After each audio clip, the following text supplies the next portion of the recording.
Hi there, this is Tim with an Elite Dangerous video, and in this video I'm going to do a quick profile of the Diamondback, which is a brand new Lakon ship due to join Elite Dangerous in the next update, which is version 1.3, commonly known as the Powerplay update.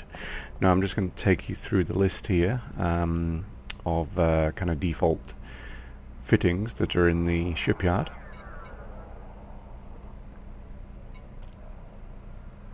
You can see the price is very cheap, but I know that it's not going to stay that way. They reduced the prices a little bit for us while we're testing, but I think that it's going to be comparable in many ways to the Cobra, which is quite interesting. It's a bit of a low-end ship, but very useful, very useful. Exploration especially.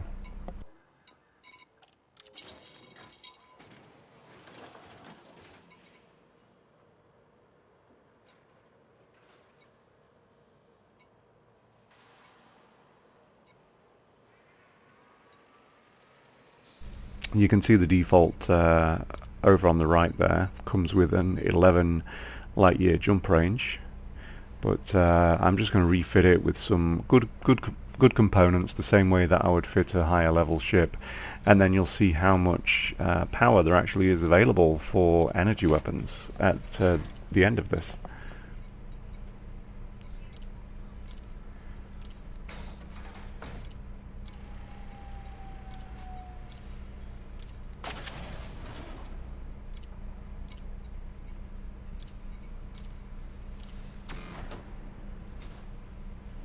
And the A-class jump drive has already taken it into the 20s as far as jump range, and that's really pretty amazing for what I think will be quite a cheap ship.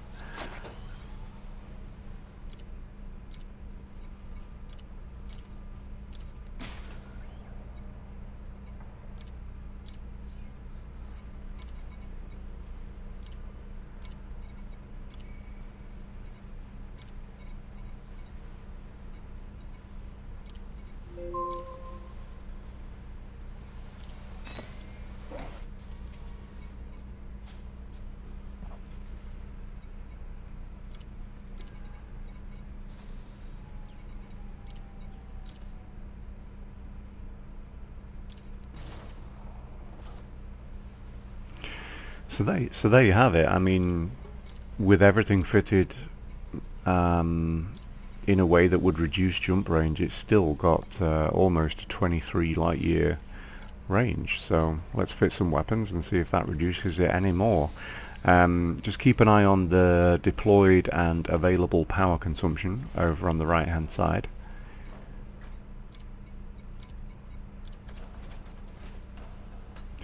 And with these two static pulse lasers fitted, I mean, that's a lot of power available. So I'm going to go with some gimbaled beam lasers, which again, for this cheap of a ship, it's very nice to be able to fit a weapon like this.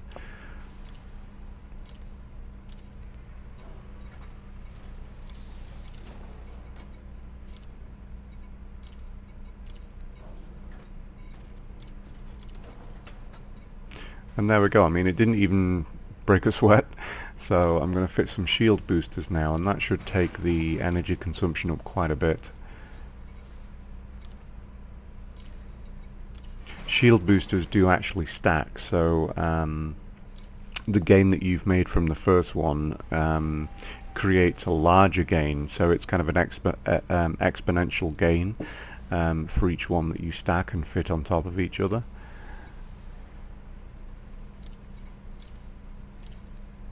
Just taking a kill warrant scanner for the hell of it, and then probably a bit of a smaller shield booster so that it doesn't take quite as much energy as the other ones have. That way I can kind of turn off some of the components when I'm not in Super Cruise.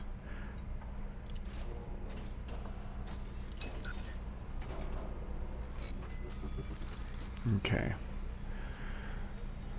Just kind of geeking out for a moment at the rankings. It's nice to be able to see what percentage you've got to.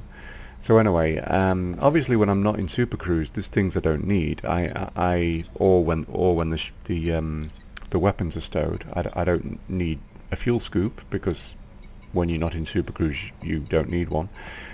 Same with the cargo hatch, and then I've actually put the frame shift drive as well, just to a bit of a lower priority, because obviously when I'm in normal space, it's just a little bit less useful. I need to put my weapons away first anyway, before I can jump out. Setting up my fire groups as my shield recharges.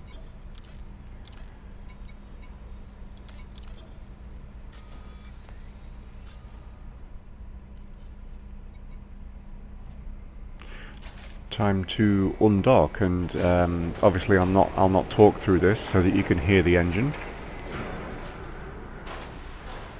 This is an important StarCom announcement. Acts of aggression will be met with appropriate force. Ship released. Engines engaged. Landing gear retracted.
So this is my pitch test, which basically I will overlay with what I think is a similar ship, and we will see which one does the full 360 degrees first. There we go.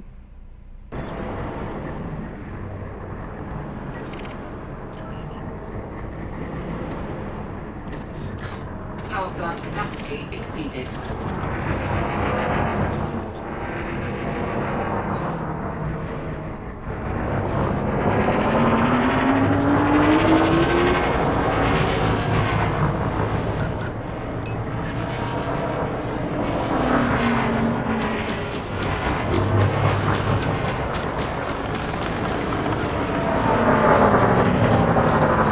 Under attack.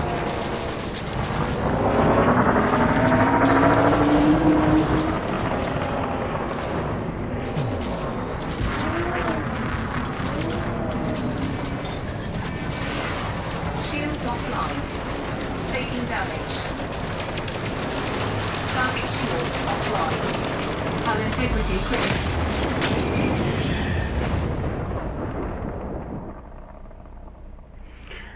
So there we go. That was a very, very quick combat test, and I mean, for me, I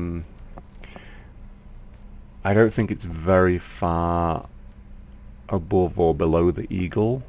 I think it's a very similar feel, so it's nice to have another one at that range, especially for the newer players.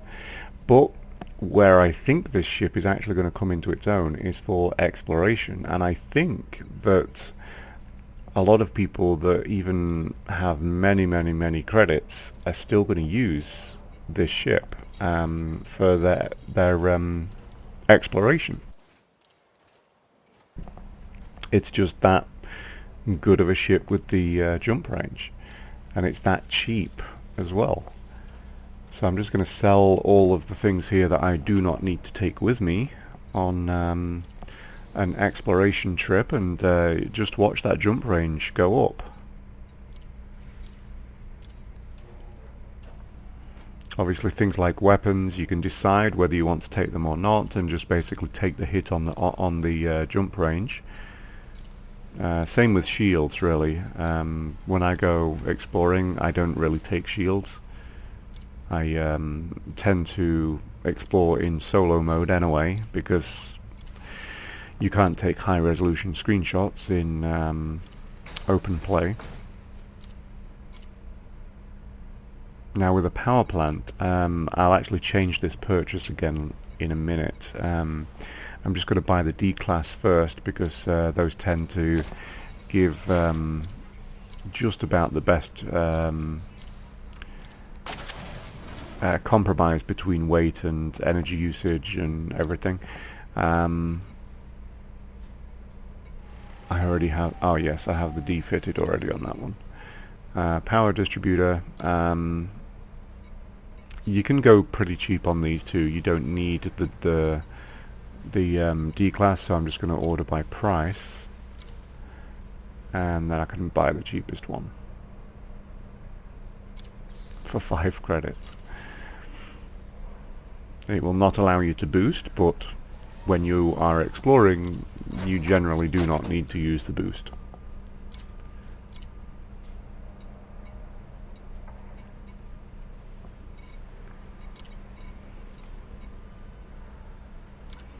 Like I said, I generally do not go with shields, so I'm going to sell that, and that gives me a little bit of a gain as well. And you can see it's at 27.93 light years, which I think is pretty spectacular for what should be this cheap of a ship. It's definitely a much cheaper option than a fully fitted out ASP. And then I'm going to go with a cheaper power plant, which actually gives even more, 28.14. So let's go now and have a look at the outside of the ship using the external debug camera.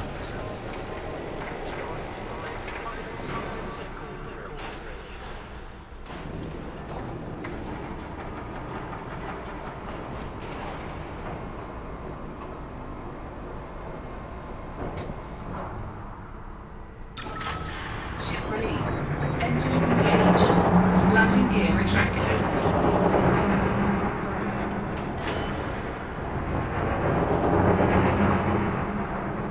Landing gear deployed.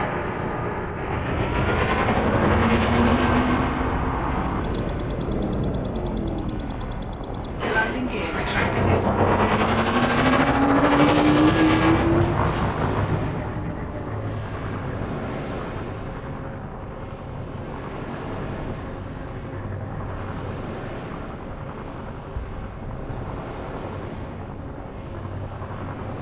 Okay, so here we go, and I'll just take you for a few loops around the Diamondback here. I think it's a pretty cool looking ship.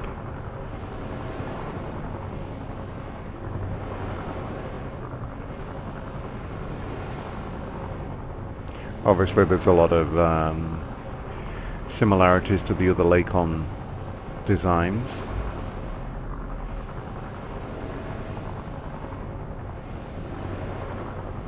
And one thing you will notice is that there is a pilot sat in that seat. That's also new for 1.3. You do not yet have staff co-pilots and things like that, so you are in there by yourself. I think this is a single-seater anyway, but other ships that do have more than one seat, only one is occupied. But anyway, I hope you found that interesting at least. That is the new Lakon Diamondback coming in the 1.3 update for Elite Dangerous. And I think you'll be able to fly it pretty soon, maybe a week or so. See you in space. Thanks. Bye.